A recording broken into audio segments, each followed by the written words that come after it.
وإن الله لمع المحسنين. قال النبي صلى الله تعالى عليه وسلم: لا يؤمن أحدكم حتى أكون أحب إليه من والده وولده والناس أجمعين، أو كما قال النبي صلى الله تعالى عليه وسلم: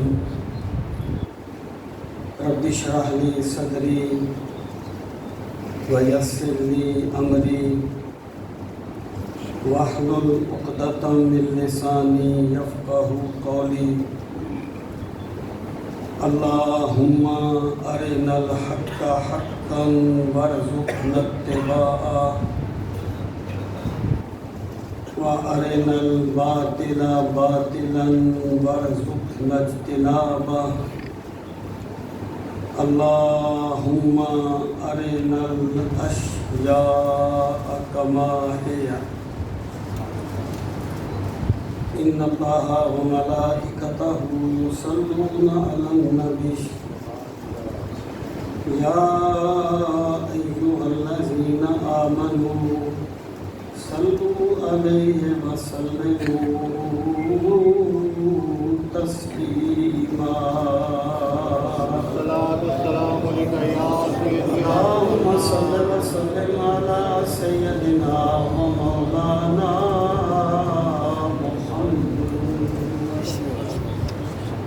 وعلى آل وأصحاب سيدنا ومولانا محمد وبارك وسلم وصل عليه. الصلاة والسلام عليك يا رسول الله وعلى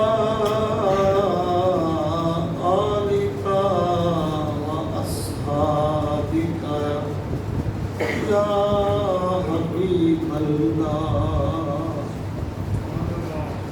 صلى الله على محمد عدد ما ذكره الذاكرون وعدد ما غفل عن ذكره الغافلون.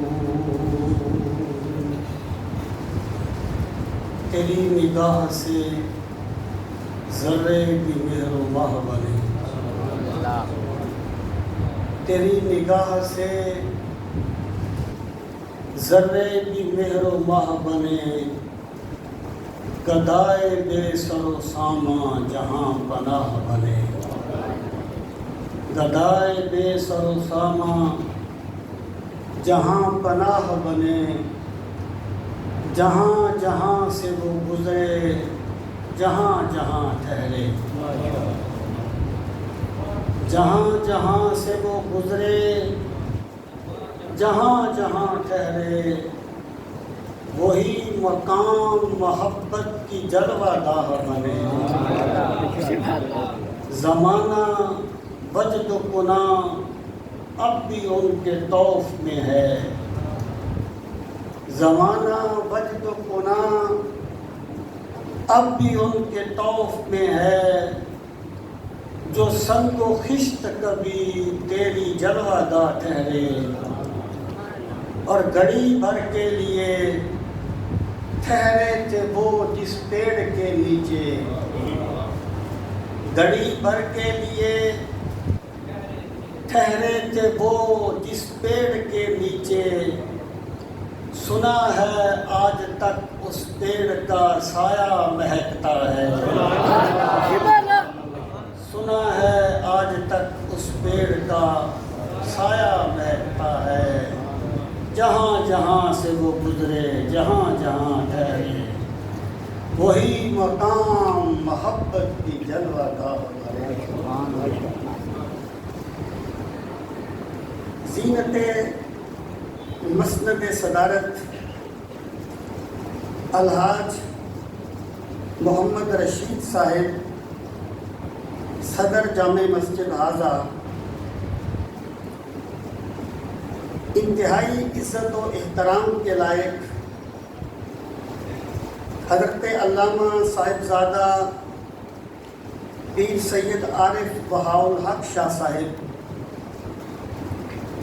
اسٹیج پہ جلوہ فرما دیگر انتہائی عزت و احترام کے لائق معزز علماء دین، مشائخ اعظام، نعت خوانان اعظام اور قابل سر تکریم معزز و محترم سامعین کرام، آج کی یہ بابرکت نورانی اور وجدانی محفل میلاد النبی صلی اللہ تعالیٰ علیہ وآلہ وسلم کے بابرکت سلسلہ میں انعقاد پذیر ہے، اور یہ فیضان ہے شیخ طریقت حضرت پیر سید نذیر حسین شاہ صاحب رحمۃ اللہ تعالیٰ علیہ۔ یہ اہل محبت کی محفل ہے، اور حضور ضیاء الامت کا جو فیضان حضور سید پیر نذیر حسین شاہ صاحب کی وساطت سے یہاں پھیلا، اس محفل میں مجھے اس کے جلوے نظر آ رہے ہیں۔ اللہ تعالیٰ قبلہ شاہ صاحب کے درجات کو مزید بلندیاں نصیب فرمائے، اللہ تعالیٰ ان کے مشن کو مزید کامرانیاں نصیب فرمائے، اور اللہ تعالیٰ انہیں فردوس بری میں نبی کریم صلی اللہ تعالیٰ علیہ وآلہ وسلم کی خدمت کی سعادت نصیب فرمائے۔ سامعین محترم، یہ میلاد پاک کی بابرکت محفل ہے، اور میلاد پاک کی محافل اتنی بابرکت ہوتی ہیں کہ علامہ جزری کہتے ہیں کہ جو بندہ محبت کے ساتھ سرکار کا میلاد مناتا ہے، امان فی ذالک العام، اللہ اسے پورا سال امن عطا فرماتا ہے۔ سامعین محترم، نبی کریم صلی اللہ تعالیٰ علیہ وآلہ وسلم ہر سوموار کو روزہ رکھا کرتے تھے۔ سرکار سے پوچھا گیا کہ آپ یہ روزہ کیوں رکھتے ہیں؟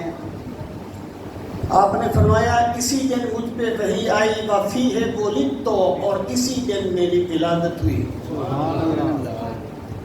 خوشی منانے کا طریقہ مختلف ہوتا ہے، لیکن یہاں تک رسول کریم صلی اللہ تعالیٰ علیہ وآلہ وسلم کے میلاد پاک پر خوشی منانے کا تعلق ہے تو علماء نے لکھا، شیخ عبدالحق مقدس دہلوی اور دیگر بہت سے علماء نے، کہ اہل اسلام ہمیشہ سرکار کا میلاد مناتے آئے ہیں۔ انداز مختلف ہوتے ہیں، خوشی منانے کے اسلوب مختلف ہوتے ہیں۔ سامعین محترم، آج کی اس بابرکت محفل میں جس موضوع پر میں گفتگو کرنا چاہتا ہوں وہ یہ ہے کہ رسول کریم صلی اللہ تعالیٰ علیہ وآلہ وسلم کے عشق اور آپ کی محبت کی دولت کیسے مل سکتی ہے۔ دیکھیں، کرتا سب کچھ خدا ہے، لیکن اللہ تعالیٰ کا بندے سے مطالبہ یہ ہے کہ تجھے میں نے جو کچھ دیا تو اپنی طرف سے اس کے لیے کوشش کر۔ جب تو اپنی طرف سے کوشش کرے گا پھر ہماری رحمتیں دوڑ کے تیرا استقبال کریں گی۔ دیکھیں، دو قسم کی دنیا ہے، ایک دنیا مادی ہے، ایک دنیا روحانی ہے۔ جس طرح مادی دنیا کے کچھ ضابطے ہوتے ہیں نا، اس طرح روحانی دنیا کے بھی کچھ ضابطے ہوتے ہیں۔ اگر مادی دنیا میں ایک ضابطہ ہے کہ بندہ پانی پیتا ہے تو اس کی پیاس مٹتی ہے، بجھتی ہے، کھانا کھاتا ہے تو اس کی بھوک مٹتی ہے۔ اسی طرح روحانی دنیا کا بھی ایک ضابطہ ہے، اور وہ ضابطہ یہ ہے والذین جاہدوا فینا لنہدینہم سبلنا۔ جو بندے ہمیں پانے کے لیے اپنی طرف سے پوری کوشش کر دیتے ہیں، پھر ہم اپنے قرب کے راستے ان کے لیے کشادہ کر دیتے ہیں۔ بندے کا المیہ کیا ہے؟ بندے کا المیہ یہ ہے کہ یہ دنیا کے معاملات میں بڑا سنجیدہ ہے۔ ایک چھوٹی سی دکان کھولتا ہے نا، اسے پتہ ہوتا ہے اگر میں نے پنکچویلٹی نہ دکھائی، اگر میں نے گاہکوں کے ساتھ اچھا معاملہ نہ کیا تو میری دکان کامیاب نہیں ہوگی۔ یہ دنیا کے معاملات میں بہت سنجیدہ ہے، لیکن قرب الہی کی ساری منزلیں باتوں میں پا لینا چاہتا ہے اور خوش فہمیوں میں حاصل کرنا چاہتا ہے۔ سامعین محترم، حضرت داتا گنگٹر شجویری رحمۃ اللہ تعالی علیہ نے کشف المعجوب میں لکھا ہے، آپ فرماتے ہیں حضرت بایزید بستامی کے بارے میں، وہ فرماتے ہیں جب میں پہلی مرتبہ حج کرنے کے لیے گیا تو میں نے گھر کو دیکھا، میں آپ کو مجاہدہ کی بات کرنے لگا ہوں، پھر میں اس کو ٹاپک پہ لاؤں گا۔ فرماتے ہیں میں نے گھر تو دیکھا لیکن مجھے گھر والا نظر نہیں آیا۔ احساس ہے نا، اپنی کمی کا احساس میرے رب کا بہت بڑا انعام ہوتا ہے۔ کہتے ہیں میں نے گھر تو دیکھا، مجھے گھر والا نظر نہیں آیا۔ میں نے عرض کی مولا میں یہاں تیری ذات کے لیے آیا تھا۔ کہتے ہیں واپس آ گیا، پھر میں مجاہدے کرتا رہا، پھر میں عبادات میں لگا رہا، پھر میں دوبارہ حج کرنے کے لیے گیا تو میں نے گھر بھی دیکھا، میں نے گھر والا بھی دیکھا۔ میں نے عرض کی مولا میں دوئی کا تو تصور نہیں رکھتا، میں تو صرف تیری ذات کے لیے آیا ہوں۔ کہتے ہیں میں پھر مجاہدے میں لگا رہا، جب میں تیسری مرتبہ گیا تو میں نے جدھر دیکھا گھر والے کو دیکھا، مجھے گھر نظر نہیں آیا۔ اسے کہتے ہیں اللہ اللہ کرتے کرتے ہو نظر آیا مجھے، اور ہو میں جب میں گم ہوا پھر تو نظر آیا۔ سامعین محترم، بیماری صرف یہ نہیں ہوتی کہ بندے کے سر میں درد ہو جائے، بندے کا جسم کوئی بیماری محسوس کرے، قرآن کی حلاوت نہ ملے، یہ بھی بیماری ہے، درود پاک پڑھنے کو دل نہ چاہے، یہ بھی بیماری ہے، نماز پڑھنے کو دل نہ چاہے، یہ بھی بیماری ہے۔ اور میرے رب کا ضابطہ یہ ہے کہ لوگوں تم مجھ سے مانگو میں تمہیں عطا کروں گا، تم مجھ سے جو بھی مانگو گے میں تمہیں عطا کروں گا۔ سامعین محترم، اب آ جائیں رسول کریم صلی اللہ تعالیٰ علیہ وآلہ وسلم کی محبت کی طرف۔ پہلی بات یہ کہ سرکار کی جو محبت ہے صلی اللہ تعالیٰ علیہ وسلم، اس کا دین میں مقام کیا ہے، تاکہ ہمیں احساس ہو کہ اس دولت کو ہم نے پانا ہے، اس کا دین میں مقام کیا ہے۔ کچھ لوگوں کا یہ خیال ہے کہ اصل چیز تو فکر اور فلسفہ ہے، یہ ذات کی محبت بطور ان کے کوئی توہماتی چیز ہے۔ میں کہتا ہوں بات یہ نہیں ہے، بات یہ ہے کہ سرکار کی محبت صلی اللہ علیہ وسلم ایمان ملنے کی علامت ہے۔ اب دیکھیے ایک شیخ جس مرید کو ان سے فیض ملے اسے ان سے محبت ہو جاتی ہے. ایک استاد جس شاگرد کو ان سے علم ملے اسے اپنے شیخ سے محبت ہو جاتی ہے. اور سرکار کی ذات وہ ہے جو ایمان کا منبع ہے, جسے ایمان مل جائے گا اسے سرکار سے محبت مل جائے گی.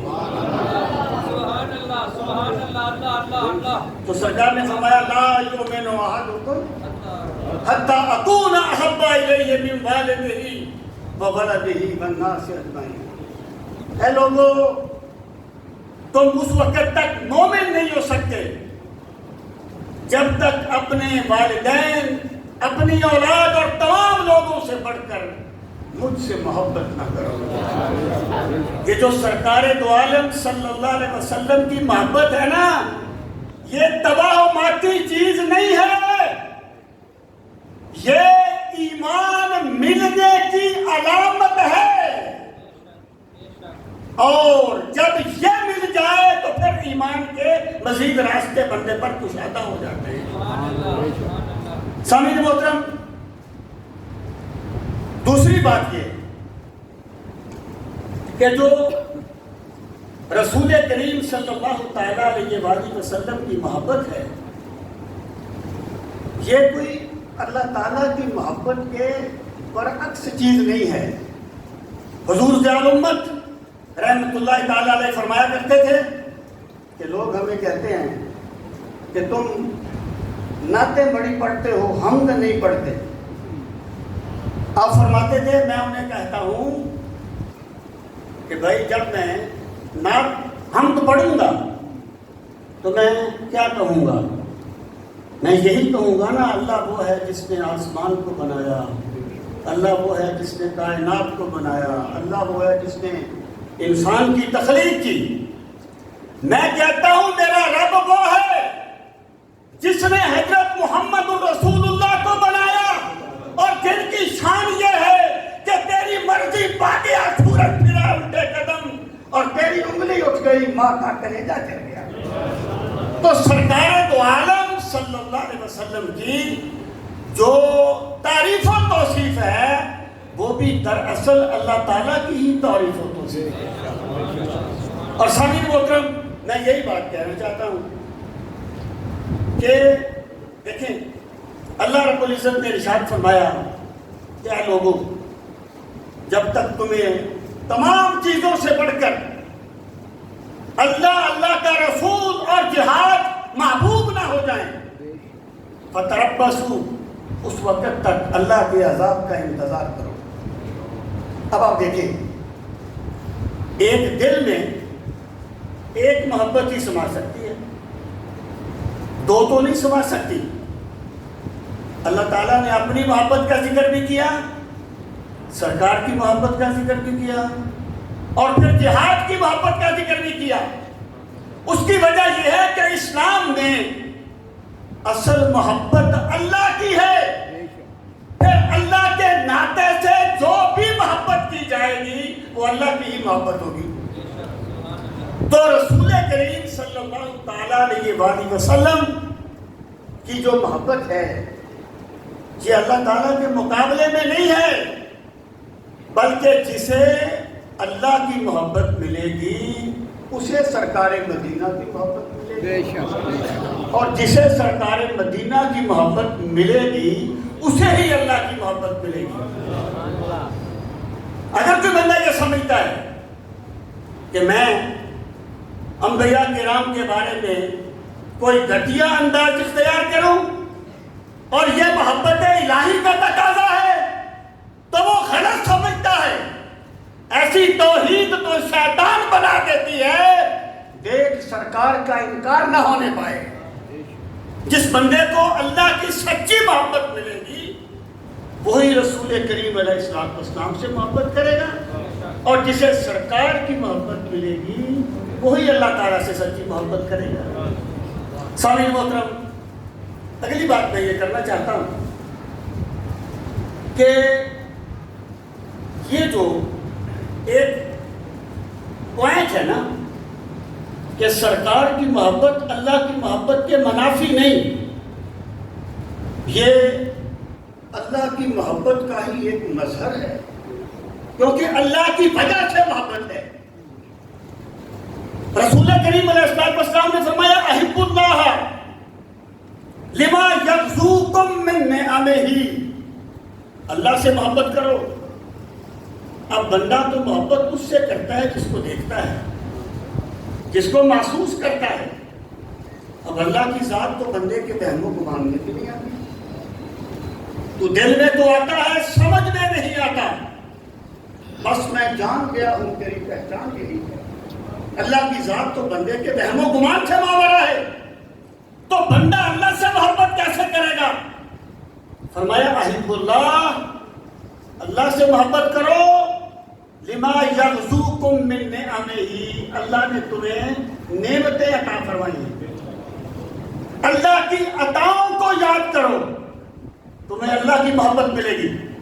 پھر فرمایا وَأَحِبُّونِي لِحُبِّ اللَّهِ، جب تمہیں اللہ سے محبت ہو جائے گی نا، پھر محبت کا ایک تقاضا ہے کہ جو چیز محبوب سے تعلق رکھے، محبت کرنے والے کو محبوب ہو جاتی ہے۔ اقبال نے کہا تھا بتائے قافلہ ماں حجازیاں بردند بڑے زبان کشائی کے یار ماں رفیس، کہ ہمارے قافلے کو حجاز کے ڈاکوؤں نے لوٹ لیا، لیکن تم نے انہیں کچھ کہنا نہیں ہے، وہ ہمارے عربی محبوب کے دیش کے رہنے والے ہیں۔ محبت کا تقاضا ہے کہ جس چیز کی محبوب سے تعلق ہو، محبت کرنے والے کو وہ پسند آتی ہے، اس سے محبت ہوتی ہے۔ فرمایا وَأَحِبُّونِي لِحُبِّ اللَّهِ، جب تمہیں اللہ سے محبت ہو گئی اور پھر تم نے دیکھا ایک ایسی ذات ہے جس کے بارے میں اللہ فرماتا ہے فَإِنَّكَ بِأَعْيُنِنَا، محبوب ہماری نظر محبت تجھے تکتا رہتی ہے۔ لَا أُقْسِمُ بِهَذَا الْبَلَدِ وَأَنْتَ حِلٌّ بِهَذَا الْبَلَدِ، ایک ایسی ذات ہے وہ جن گلیوں سے گزر جائے اللہ ان گلیوں کی قسمیں کھاتا ہے۔ جب تمہیں اللہ سے محبت ہوگی وَأَحِبُّونِي لِحُبِّ اللَّهِ، پھر مجھ سے محبت کرو اللہ کی محبت کی وجہ سے۔ یعنی سرکار کی جو محبت ہے نا، وہ اللہ کی محبت کا تقاضا ہے، اللہ کی محبت کا تقاضا ہے، کوئی تضاد نہیں ہے۔ ایک بزرگ تھے سائیں فضل حسین ان کا نام تھا، وہ جب مکہ مکرمہ میں جاتے تو بڑی کثرت کے ساتھ درود پاک پڑھتے، اور مدینہ منورہ میں آتے تو بڑی کثرت کے ساتھ اللہ کا ذکر کرتے۔ لوگوں نے کہا حضرت لوگ تو دوسری طرح کرتے ہیں، مکے میں جا کے ذکر کرتے ہیں، مدینے میں درود پاک پڑھتے ہیں۔ فرمایا جب میں مکے میں درود پاک پڑھتا ہوں نا تو میرا رب خوش ہوتا ہے کہ میرے محبوب پہ درود بھیجتا ہے، اور جب میں مدینے میں جا کے اللہ کا ذکر کرتا ہوں تو میرے آقا خوش ہوتے ہیں کہ میرے رب کا ذکر کر رہا ہے۔ بخدا تضاد نہیں ہے، وَأَحِبُّونِي لِحُبِّ اللَّهِ، جسے اللہ سے محبت ہو جائے گی وہ پھر سرکار مدینہ سے محبت کرے گا۔ پھر فرمایا وَأَحِبُّ أَهْلَ بَيْتِ لِحُبِّي، اور میری اہل بیت سے محبت کرو میری محبت کی وجہ سے۔ جب تمہیں سرکار سے محبت ہوگی نا، پھر تم دیکھو گے کہ کوئی شہزادے ہیں جنہیں سرکار اپنے کاموں پر بٹھا لیتے ہیں، کوئی سیدہ زہرا ہے جن کی محبت میں سرکار کھڑے ہو جاتے ہیں، پھر تمہیں اہل بیت سے محبت ہو جائے گی۔ جو بندہ اللہ سے محبت نہ کرے اور کہے کہ میں سرکار سے محبت کرتا ہوں، جھوٹا ہے۔ جو سرکار سے محبت نہ کرے، اہل بیت سے محبت نہ کرے اور کہے کہ میں اللہ سے محبت کرتا ہوں، جھوٹا ہے۔ یہ محبت ایک ہی ہے، باقی سب اس کے مختلف رنگ ہیں۔ ارشاد فرمایا وَأَحِبُّونِي لِحُبِّ اللَّهِ، اور مجھ سے محبت کرو اللہ کی محبت کی وجہ سے۔ سامعین محترم، اور تیسری بات میں یہ عرض کرنا چاہتا ہوں کہ جو اسلام کا مطالبہ ہے وہ احب کا ہے، احب الیکم، یعنی مراد یہ ہے، اسلام یہ نہیں کہتا کہ تم اپنی اولاد سے محبت نہ کرو، یہ غیر فطرتی تقاضا ہے، اور اسلام دین فطرت ہے، یہ فطرت کے تقاضوں کو کچلتا نہیں ہے، ان کا صحیح مقام متعین کرتا ہے۔ اسلام کا مطالبہ یہ ہے احبا، لوگوں اولاد سے محبت کرو، مال سے محبت کرو، لیکن اگر اولاد اور مال، لوگ، کوئی بھی چیز سرکار دو عالم صلی اللہ علیہ وسلم کی محبت کے مقابلے میں آ جائے نا، پھر ہر چیز پیچھے کر دو اور مدینے والے کی محبت کو آگے کر دو۔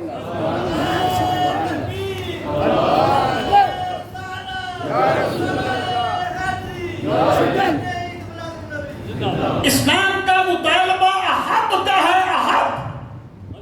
اگر کبھی مقابلہ آ جائے، جیسے حضرت صہیب رومی رضی اللہ تعالیٰ عنہ جب وہ ہجرت کر کے جانے لگے تو مکے والے آ گئے، قریش آ گئے، مشرک آ گئے، کہنے لگے صہیب جب تم مکے میں آئے تھے تو تمہارے پاس مال و اسباب نہیں تھے، اب اگر تم جانا چاہتے ہو اپنے نبی کے پاس تو جا سکتے ہو، لیکن تمہیں یہ سارے مال و اسباب یہاں لے کے جانے ہوں گے۔ دیکھیں حضرت شیخ عبد القادر جیلانی نے فرمایا تھا ایمان کا پتہ ہی مقابلے کے وقت چلتا ہے۔ رخ روشن کے آگے شمع رکھ کے وہ یہ کہتے ہیں ادھر جاتا ہے دیکھیں یا ادھر آتا ہے پروانہ۔ جب ایک طرف بندے کا مفاد ہو، ایک طرف بندے کی برادری ہو، ایک طرف بندے کے دوست ہوں، ایک طرف بندے کا مادی فائدہ ہو، اور دوسری طرف اللہ اللہ کے رسول کی محبت ہو، تب پتہ چلتا ہے بندہ کہاں ہے، تب پتہ چلتا ہے بندہ ایمان میں کس درجے پر ہے۔ تو حضرت صہیب رومی نے انہیں فرمایا تم میرا سارا مال لے لو اور مجھے اپنے پاک نبی کے قدموں میں جانے دو۔ مال دے دیا، سرکار کی بارگاہ میں پہنچے، ابھی کچھ بیان نہیں کیا، سرکار نے 3 مرتبہ فرمایا رب ہے صہیب، رب ہے صہیب، رب ہے صہیب۔ صہیب تو تاجر ہے، تو نے بڑے نفع کمائے ہیں، لیکن جتنے نفع کا سودا آج کر کے آیا ہے پہلے کبھی نہیں کیا۔ اور ہمیشہ کمانا کمال نہیں ہوتا، کبھی کبھی لوٹانا بھی کمال ہوتا ہے۔ ہمیشہ جیتنا کمال نہیں ہوتا، کبھی کبھی ہارنا بھی کمال ہوتا ہے۔ تو بندے کے ایمان کا پتہ تو چلتا ہی مقابلے میں۔ تو اللہ تعالیٰ نے احب کا مطالبہ کیا ہے۔ لوگوں اگر یہ محبت، دیکھیں دعوے کرنے بڑے سوکھے ہوتے ہیں، بندہ اتنا ذوق قربان نہ کر سکے سرکار مدینہ کو راضی کرنے کے لیے اور زمین و آسمان کے کلابے بنا دے، تو حق کے میدان میں دعوے نہیں دیکھے جاتے، تڑپتے ہوئے دل دیکھے جاتے۔ سامعین محترم اب آ جائیں، رسول کریم صلی اللہ تعالیٰ علیہ وآلہ وسلم کی محبت مل کیسے سکتی ہے؟ یہ دولت کرم آیا، یہ عشق رسول کی دولت کیسے مل سکتی ہے؟ جن بندوں کو اللہ نے عطا فرمائی وہ ہمارے سر کے تاج ہیں، وہ ہماری آنکھوں کا نور ہے، ہمارے دل کا سرور ہے، لیکن ہمیں اپنے آپ پہ غور کرنا ہے کہ ہم کہاں کھڑے ہیں۔ سامعین محترم، سب سے پہلی بات بندہ احساس کرے کہ میں کہاں ہوں، احساس کرے۔ جب تک واصف علی واصف نے کہا تھا اس اندھے کو راستہ کون دکھائے گا جو ہر قدم پہ ٹھوکر تو کھاتا ہے لیکن اپنے آپ کو اندھا ماننے کے لیے تیار نہیں ہے۔ جس بندے کو اپنی کمی کا احساس نہ ہو وہ اصلاح کیسے کرے گا؟ اصلاح کا پہلا قدم اپنی کمی کا احساس ہوتا ہے۔ کسنے کھانے سے کچھ نہیں بنتا۔ اور محبت ہم اس کو مجاز میں بھی سمجھ سکتے ہیں۔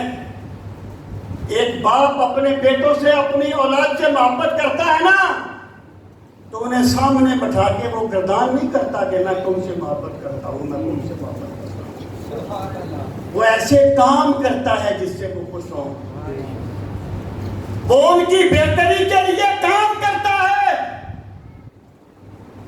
تو ہمیں یہ غور کرنا چاہیے کیا ہماری محبت اس درجے پر ہے کہ ہم زندگی کے قدم پہ سوچتے ہو کہ کہیں یہ کام کرنے سے سرکار مدینہ ہم سے ناراض نہ ہو جائے۔ اور امام سیوطی نے لکھا ہے، اور ویسے بھی یہ انڈرسٹوڈ بات ہے، کہ رسول کریم صلی اللہ تعالی علیہ وآلہ وسلم یسر بطاعت المؤمنین ویحزن بمعاصی، کہ جب کوئی بندہ نیکی کرتا ہے تو سرکار خوش ہوتے ہیں، جب کوئی بندہ گناہ کرتا ہے تو سرکار کو دکھ ہوتا ہے۔ وہ حدیث پاک آپ نے سن رکھی ہے، سرکار نے فرمایا قرۃ عینی فی الصلاۃ، میری نماز کی ٹھنڈک میری آنکھوں کی ٹھنڈک نماز میں ہے۔ اس کا ایک مطلب تو یہ ہے نا کہ سرکار دو عالم صلی اللہ علیہ وسلم فرماتے ہیں کہ جب میں نماز پڑھتا ہوں تو اپنے رب کا جلوہ دیکھتا ہوں۔ وہ خواجہ اجمیر نے فرمایا تھا، ہر کس کے در نماز نہ بیند جمال دوست، فتوی حمید ہم کے نماز اشتغا کنند۔ جو بندہ، یہ بڑے لوگوں کی بات ہے، بڑے لوگوں کی سن لیں، کہ بندہ جب تک نماز پڑھتے ہوئے یار کا جلوہ نہ دیکھے، میں معین الدین فتویٰ دیتا ہوں کہ اپنی نماز دوبارہ پڑھے۔ یہ بڑے لوگوں کی بات ہے۔ تو اب کوئی بندہ جس بھی اعلیٰ درجے پر ہوگا اسے وہ درجہ ملا تو سرکار مدینہ کے صدقے میں۔ تو ایک تو اس کا مطلب یہ ہے جب میں نماز پڑھتا ہوں لوگوں تو میں اپنے رب کا جلوہ دیکھتا ہوں، میری آنکھیں ٹھنڈی ہو جاتی ہیں۔ اور دوسرا اس کا مطلب بڑا واضح ہے، جب بیٹا نماز میں ہاتھ باندھے کھڑا ہو نا تو باپ کی آنکھیں ٹھنڈی ہو جاتی ہیں۔ مطلب یہ ہے میرے امتیوں، جب تم نماز میں ہاتھ باندھ کے کھڑے ہو جاتے ہو اور میں تمہیں دیکھتا ہوں تو میری آنکھیں ٹھنڈی ہو جاتی ہیں۔ سامعین محترم، بندہ پرکھ سکتا ہے محبت کوئی وقتی چیز نہیں ہوتی کہ 15 منٹ محبت کر لو اور بعد میں چھوڑ دو، یہ راتوں کی نیند چھین لیتی ہے، یہ دنوں کا چین چھین لیتی ہے، یہ صرف محفل میں نہیں جاگتی، یہ خلوت میں بھی نہیں سونے دیتی۔ بندہ اپنے آپ کو پرکھے کہ کیا میں اس چیز پر ہوں کہ میں دیکھیں محبوب کا دیدار کرنا ہر محب کی خواہش ہے، ہر محب چاہتا ہے میں محبوب کا دیدار کروں۔ تو بندہ سوچے کبھی میرے دل میں یہ خواہش پیدا ہوئی کہ مجھے یہ دولت کیسے مل سکتی ہے؟ تو بندہ سوچے کبھی یہ خواہش پیدا ہوئی اور محبت محبوب کا ذکر کرتی ہے، بندہ سوچے کہ میں کتنا درود و سلام پڑھتا ہوں، میں کتنا سرکار کو خوش کرنے کے لیے ذکر کرتا ہوں. تو سب سے پہلی چیز احساس ہے، احساس. 8ویں صدی ہجری کا ایک صوفی گزرا امام قشیری، کہتے ہیں کہ لیلا کے خیمے تو باقی ہیں اور کہیں کہیں سے دھواں اٹھتا بھی نظر آتا ہے، لیکن لیلا کا چہرہ نظر نہیں آتا. قشیری کہتے ہیں. پھر 11ویں صدی میں ابن عربی آئے، انہوں نے کہا قشیری کے دور میں خیمے تو باقی تھے، کہیں کہیں سے دھواں اٹھ رہا تھا، ہمارے دور میں تو نہ خیمے رہے نہ دھواں رہا. اب میں یہ کہتا ہوں کہ ہمارے دور میں نہ خیمے رہے نہ دھواں رہا اور نہ رہنے کا احساس رہا. ہائے نادانی متاع کارواں جاتا رہا اور کارواں کے دل سے احساس ضیاء جاتا. سب سے پہلی چیز بندہ احساس کرے کہ میں کہاں ہوں. کیا میں سرکار کی محبت میں کبھی جاگا ہوں؟ کیا کبھی میں نے سرکار کی وہ میری اجڑی دھوپ بسا دے ماہی، یعنی سرکار آپ تشریف لائیں تو میں اپنی پلکیں آپ کے راہوں میں بچھا دوں. کبھی بندے نے ایسی خواہش کی؟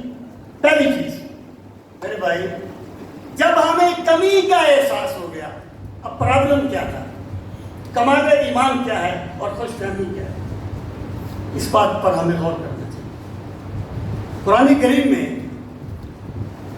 یہود کا تذکرہ سورہ بقرہ کی ابتدا میں کیا گیا.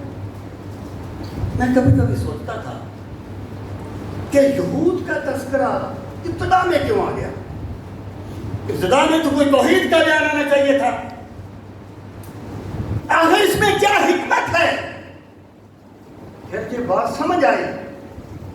ایک دانشور نے کہا تھا اسلام کے مقابلے میں کفر اتنا نقصان دہ نہیں ہوتا جتنا نقصان دہ اسلام کے مقابلے میں خود ساختہ اسلام ہوتا ہے.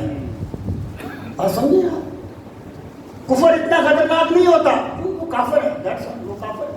مثلا کسی بندے کو قتل کرنا گناہ ہے، ہر بندہ کہتا ہے گناہ ہے، بات کلیئر ہے. لیکن جب قتل کرنے والوں نے یہ کہہ دیا نا کہ یہ قتل کرنا ہی اسلام ہے، تو پھر تباہی مچ گئی. تو میں یہ کہنا چاہتا ہوں کہ یہود کا تذکرہ اس لیے کیا کہ لوگوں دیکھ لینا یہ لوگ نمونہ ہیں اس چیز کا کہ اللہ تعالیٰ نے فرمایا ضربت علیہم الذلۃ والمسکنہ، ہم نے ان پر ذلت مسلط کر دی، ہم نے ان پہ مسکنت مسلط کر دی، ہم نے انہیں دھتکار دیا اپنی بارگاہ سے. لیکن یہ یہی کہتے ہیں نحن ابناء اللہ و احبہ، ہم اللہ کے چہیتے ہیں، ہم اللہ کے لاڈلے ہیں. جب ایمان ختم ہو جائے تو بندہ زیرو ہو ہزاروں کے دعوے کرتا ہے، اور جب ایمان سلامت ہو تو میرے پاک نبی علیہ الصلوۃ والسلام بھی اگر جنت کی بشارت دے دیں تب بھی آخرت کو یاد کرتے ہوئے عثمان اتنے روتے ہیں کہ داڑھی آنسوؤں سے تر ہو جاتی ہے. خدا اس مسافر کی ہمت بڑھائے جو منزل کو ٹھکرائے منزل سمجھ کر. ہر لحظہ نیا دور نہیں بلکہ تجلی، اللہ کرے مرحلہ شوق نہ ہوتا ہے. میرے بھائی، یہ کمی کا احساس بندہ سمجھے اس چیز کو، اور جب بندے کو کمی کا احساس ہو جائے نا پھر اگلے مرحلے پہ بندہ آتا ہے. واصف علی واصف نے کہا تھا کہ جس ماں کا بیٹا بیمار ہو اس ماں کو دعا مانگنے کا سلیقہ اپنے آپ آ جاتا ہے۔ جب ایک بندہ یہ سمجھے نا کہ میرے دل میں سرکار مدینہ کی محبت کا بھامبر نہیں جلا، میرے دل میں سرکار کو راضی کرنے کی تمنا نہیں آئی، تو پھر جب اس کو کمی کا احساس ہوگا پھر اگلا مرحلہ آئے گا۔ اگلے مرحلے میں پہلی چیز کیا ہوگی کہ بندہ جب اپنے آپ کو بیمار سمجھتا ہے تو پھر اللہ تعالیٰ سے اس کے لیے دعا مانگتا ہے، پھر اس کے لیے دعا مانگتا ہے۔ جب ہم نے یہ سمجھ لیا کہ رسول کریم علیہ الصلوۃ والسلام کی محبت کی دولت ہمیں نہیں ملی، ہمیں وہ درد نہیں ملا کہ ہم کبھی تڑپیں کہ وہ گھڑی بھی آئے کہ خواب میں وہ دکھائیں اپنی تجلیاں، وہ گھڑی بھی آئے کہ خواب میں وہ دکھائیں اپنی تجلیاں، میں کہوں کہ آج حضور نے میرا سویا بھاگ جگا دیا۔ جب بندہ یہ کمی سمجھ لے گا پھر وہ اللہ تعالیٰ سے مانگے گا۔ اب اللہ تعالیٰ کا طریقہ کیا ہے، اللہ تعالیٰ کے بندوں کے ساتھ معاملہ کیا کرتا ہے؟ ویسے تو اللہ تعالیٰ جو چاہے کر سکتا ہے، وہ قادر مطلق ہے، اور وہ کبھی کبھی بغیر مانگے کے دے بھی دیتا ہے، یہ بھی اس کا کرم ہے۔ لیکن اس کا ضابطہ کیا ہے کہ مجھ سے جو مانگو گے وہ ملے گا۔ یعنی ایک بندے نے سب کچھ اللہ سے مانگنا ہے، لیکن وہ کبھی اللہ سے اللہ کی محبت بھی تو مانگے۔ تجھ سے تجھی کو مانگ کر مانگ لی ساری کائنات، تجھ سے تجھی کو مانگ کر مانگ لی ساری کائنات، اٹھتے نہیں ہیں ہاتھ میرے اس دعا کے بعد۔ کبھی بندہ اللہ سے اللہ کو مانگے، کبھی بندہ اللہ سے سرکار مدینہ کی محبت بھی مانگے، کبھی آئے سار دائی کی لذتیں بھی مانگے۔ میرے رب کی شان تو یہ ہے کہ بندہ جو مانگتا ہے میرا خدا وہی عطا فرماتا ہے۔ بات تو طلب کی ہوتی ہے نا۔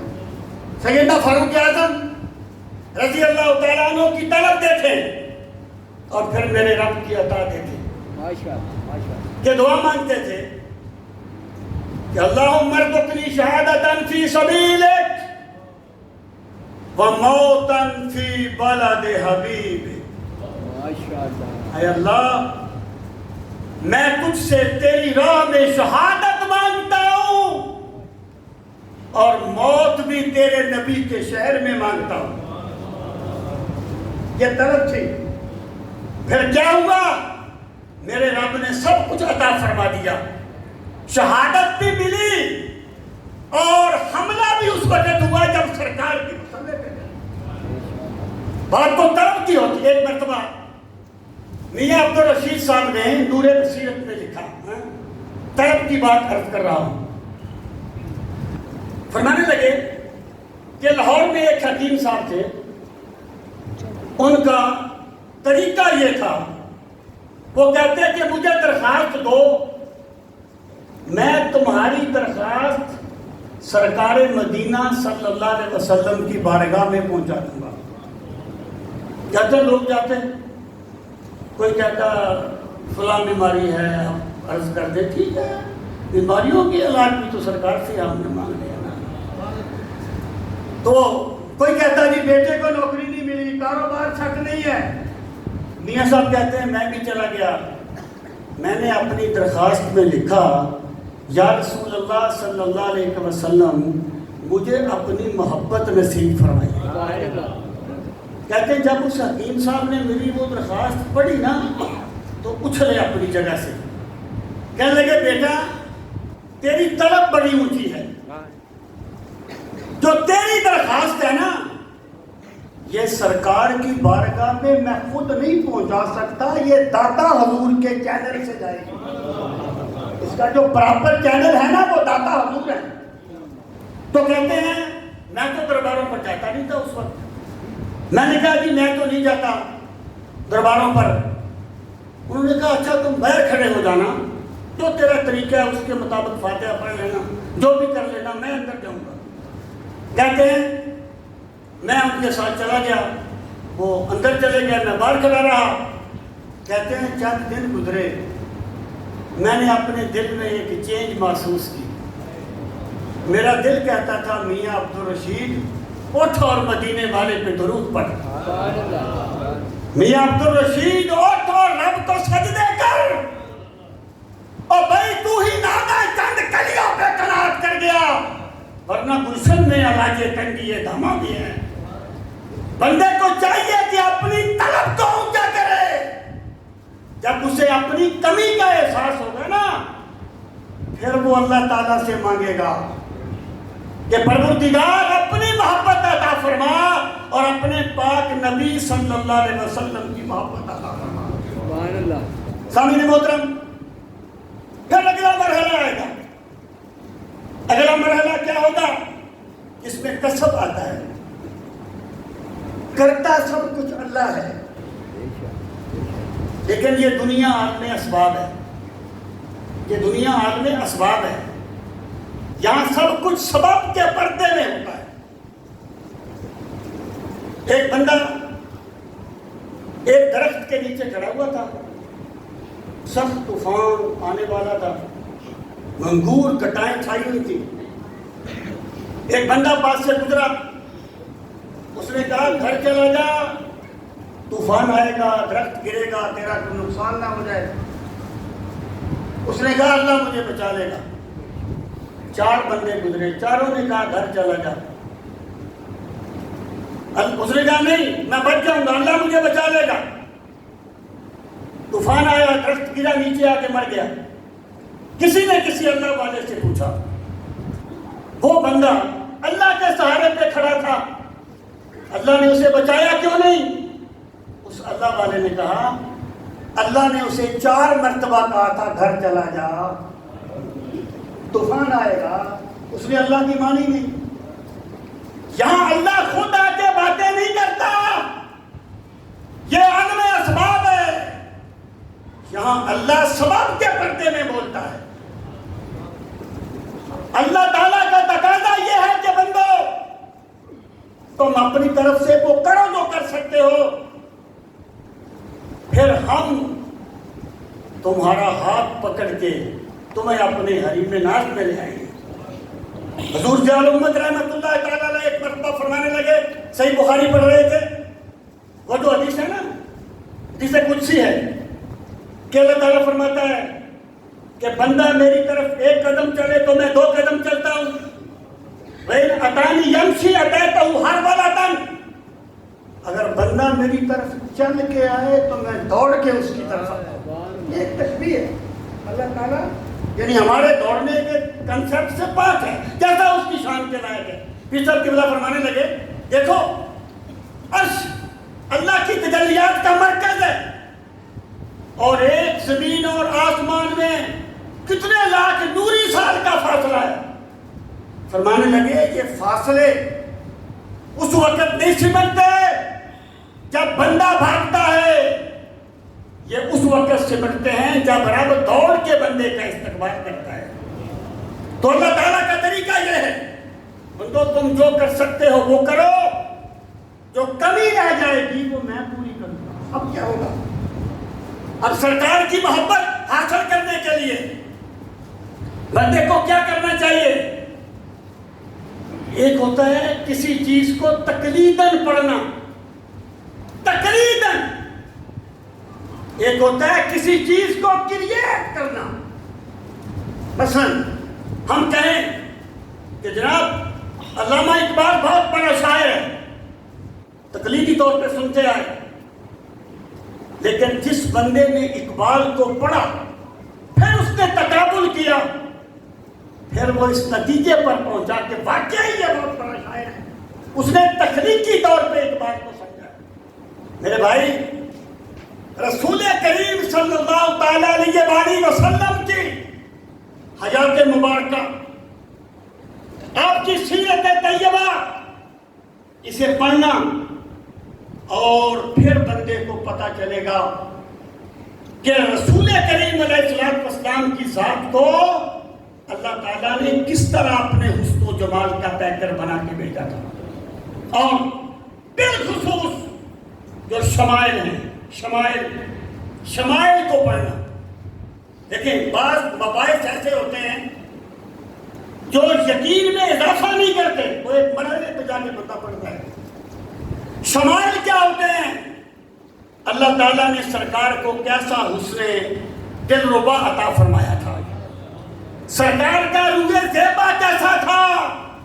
اس صورت نو میں جانا تھا، جانا کے جانے جہانا تھا، سچ آکھاں تے رب دی شان آکھاں، جس شان تو شانہ سب بڑھیا. یہ تو شمائل کا تذکرہ ہے، معجزات ان میں معجزات ہیں. لوگ یہ کہتے ہیں کہ جناب معجزات کا جو بیان ہے شاید یہ ان کے نزدیک کوئی توہماتی قسم کی چیز ہے. بھائی اگر یہ ان کا فہم سیرت میں معجزات کا کوئی کردار نہیں تھا تو بتاؤ اللہ نے عطا کیوں فرمائے تھے؟ اس کی لاجک ہے، اس کی لاجک یہ ہے کہ بندے کی یہ کمزوری ہے کہ بندہ کبھی بھی اپنے جیسے بندے کی بات نہیں مانتا.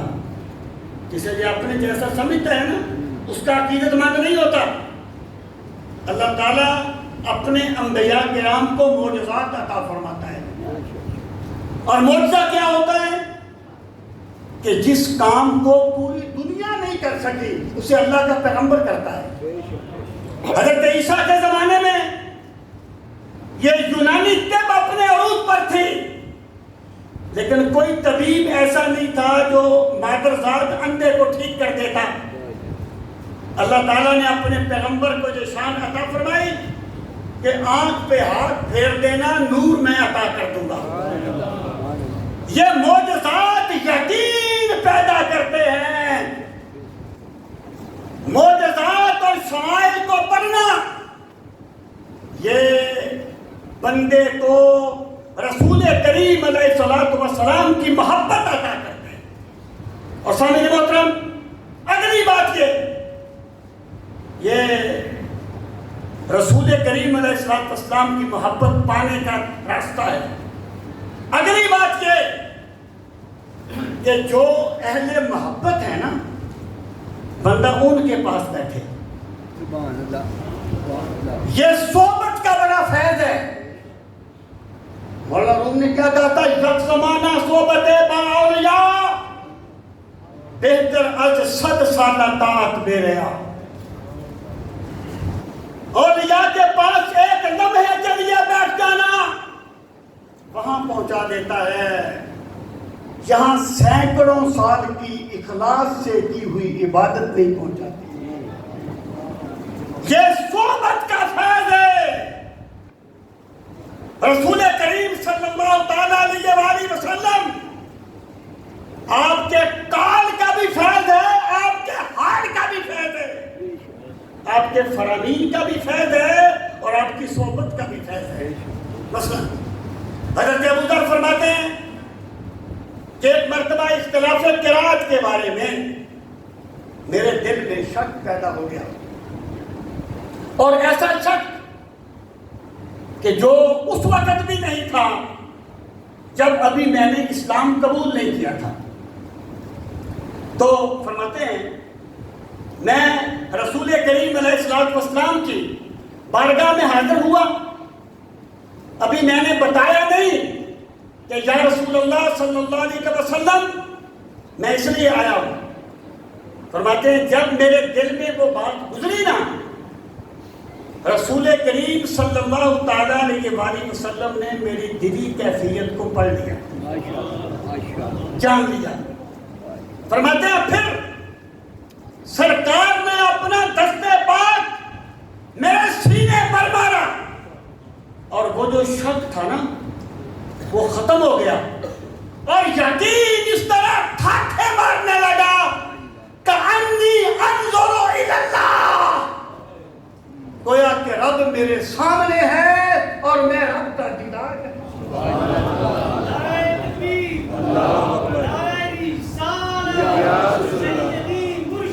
یا نبی یا نبی سیدی مرشدی یا نبی یا محمد ہمارے بڑی شان والے محمد ہمارے بڑی شان والے یہ تو صحبت کا فیض ہے. یہ سرکار دو عالم علیہ الصلوۃ والسلام کی محبت پانے کے لیے اہل محبت کے پاس بیٹھنا بھی بہت ضروری ہے. دیکھیں پھر بندے کی طلب بدل جاتی ہے. مثلاً بندہ داتا صاحب کہتا ہے, کچھ بندے فارمیلٹی کے لیے جاتے ہیں کہ داتا صاحب گئے تھے, ممکن ہے کوئی چاول کھانے کے لیے, چلو آپ اس کو تبرک کہہ لیں, ان کی اپنی ایک طلب ہے. کوئی جیب کاٹنے کے لیے جاتے ہوں گے, کوئی کسی اور مقصد کے لیے جاتے ہوں گے, اور کوئی داتا سے باتیں کرنے کے لیے جاتے ہوں گے. جو بندہ جو طلب لے کے جائے گا اسے وہی ملے گا. جب بندہ اہل اللہ کے پاس جائے, دیکھیں وہ بڑی مشہور بات ہے نا کہ وہ پوچھا کہ راشد نام کیوں رکھا ہے, انہوں نے کہا اس لیے تاکہ ہوا آ جائے. تو انہیں کہا گیا یار ہوا تو آئی جانی تھی, اگر تو یہ نیت کر لیتا کہ روشن دان اس لیے رکھا ہے اذان کی آواز آ جائے تو تیرا روشن دان رکھنا بھی عبادت بن جاتا ہے. جب بندہ مقربین الہی کے پاس جاتا ہے تو ان کے صدقے میں اللہ ان کی دنیاوی مشکلات بھی حل کر دیتا ہے. لیکن بندے کو چاہیے کہ ان کے پاس جائے تو کوئی اعلیٰ مقصد لے کے جائے کہ مجھے اللہ کی محبت ملے, مجھے سرکار مدینہ کی محبت ملے. اٹھ فریدہ ستیا والمسجد جا, اٹھ فریدہ ستیا والمسجد جا, تے مت کوئی بخشیا میرے کبھی تو نہیں بخشیا. سامعین محترم, یہ رسول کریم علیہ الصلوۃ والسلام کی محبت کو پانے کا ایک اور سٹیپ ہے, ایک اور ذریعہ ہے. دیکھیں اقبال نے کہا تھا ہے رگ ساز میں نہاں صاحب ساز کا لہو, کہ الفاظ جو ہوتے ہیں نا, الفاظ یہ مٹ جاتے ہیں لیکن جو دل سے الفاظ نکلتے ہیں وہ ابدی ہو جاتے ہیں, وہ امر ہو جاتے ہیں. اور اللہ کی بارگاہ میں مکفا اور مسجع عبادتیں قبولیت کے لیے ضروری نہیں ہیں. اللہ کی بارگاہ میں قلب مستر ہونا ضروری ہے. کہتے ہیں ایک صاحب حضرت حبیب اجمی کے پیچھے نماز نہیں پڑھتے تھے کیونکہ وہ اجمی طریقے سے قرات کرتے تھے, اجمی طریقے سے. ایک دن وہ گئے, انہوں نے نماز نہیں پڑھی, اللہ کی طرف سے آواز آئی تم میری کس محبت کے طالب ہونا, آج اگر حبیب اجمی کے پیچھے نماز پڑھ لیتے تمہیں میری وہ محبت مل جاتی. اللہ کی بارگاہ میں قلب مستر کام آتا ہے. میرے بھائی بعض ایسے کلام ہیں متقدمین کے تو سب کلام ہی سرکار کی بارگاہ میں قبول ہیں. ان کی تو شان یہ ہے. حسان بن ثابت نے جو بھی کہا, عبداللہ بن رواحہ نے جو بھی کہا, وہ تو ان کی تو شان یہ الگ ہے. میں متاثرین کی بات کر رہا ہوں, جن میں سے ایک قصیدہ بردہ شریف ہے کہ جب امام بصیری کو فارغ پڑا تو انہوں نے قصیدہ بردہ شریف لکھا اور خواب میں سرکار مدینہ تشریف لائے. سرکار نے دست مبارک پھیرا, بصیری سے قصیدے کے اشعار سنے اور جب جاگے تو بصیری بالکل ٹھیک. صبح کا وقت ہوا, گزر رہے تھے, آگے ایک مجذوب ملا, کہنے لگا بصیری وہ قصیدہ تو سنا, نمی دانم کے منظر بود سب جائے کہ من بودم, بہر سو رقص بسمل بود سب جائے کہ من بودم, رقیباں گوش بر آواز اودر نام و من ترساں, سخن گفتن کے مشکل بود سب جائے کہ من بودم, خدا خود بھی ہے مجلس بود اندر لا مکا خسرو محمد شم محفل بود شب جائے کے محبود ہوں. کہنے لگا بصیری کو قصیدہ تو سنا. تو عرض کی کون سا قصیدہ؟ فرمایا وہی قصیدہ جو تم نے رات کو سرکار کی بارگاہ میں پڑھا تھا اور سرکار اس طرح سن کے جھوم رہے تھے جیسے پھلوں سے لدی ہوئی ٹہنی جھومتی ہے. یہ جو قصیدہ بردہ ہے نا یہ آج بھی محبت رسول کی دولت دیتا ہے. اور حضور جان امت رحمت اللہ تعالیٰ علیہ اللہ ان کے درجات کو اتنا بلند کرے جو ہمارے دل و گمان میں بھی نہیں ہے کہ سیدھا بردہ شریف کا انہوں نے وظیفہ کیا ہے. حضرت ایک مرتبہ میں ادھر ایک تقریر کرنے کے لیے گیا, یہ ہزارے کی طرف اونچی پہاڑیاں اور بڑے. تو جب میں صبح جاگا نماز, مجھے رات کو پروگرام ہو گیا, دن کو میں صبح جاگا نماز کے بعد, مجھے دور سے قصیدہ بردہ شریف کی آواز آئی. میں نے کہا یار یہ کون بندہ ہے؟ کہنے لگا یہ بیرا شریف سے پڑھ کے آیا. یہ جو کلام سرکار کی بارگاہ میں مقبول ہو گئے ان کلاموں کو اپنا وظیفہ بنائیے. عشق بلال عشق نبی کی ایک چنگاری ہمیں بھی نصیب ہو جائے گی انشاءاللہ. اور اسی طریقے سے یہ حضرت امیر خسرو نے اپنے شیخ بابا نظام الدین اولیاء سے کہا کہ میں چاہتا ہوں کہ انہوں نے ایک ربائی لکھی, نعت لکھی سرکار کی تعریف میں اور اپنے شیخ کو سنائی. تو وہ فرمانے لگے ٹھیک ہے لیکن ساتھی کی ربائی کا جواب نہیں ہے. پھر 2-3 مرتبہ انہوں نے لکھا ایسے ہی. پھر حضرت بابا نظام الدین اولیاء نے فرمایا ٹھیک ہے لیکن ساتھی کی ربائی کا جواب نہیں ہے.